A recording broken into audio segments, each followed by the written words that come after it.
আজকে যে দিনটা সেটা হচ্ছে জগন্নাথের জন্মদিন।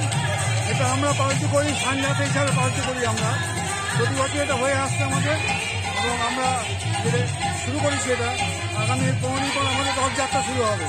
এটা হচ্ছে 20তম রথযাত্রা আমাদের, এবং মালদাবাসীরা এখানে খুব আনন্দ করে এখানে এসে।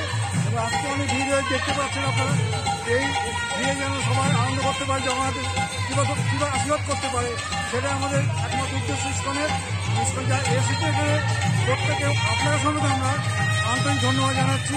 এবং আপনি রথে আসবেন, এসে ভগবানের রথ টানবেন, এই আশা আমরা করছি। হরে কৃষ্ণ।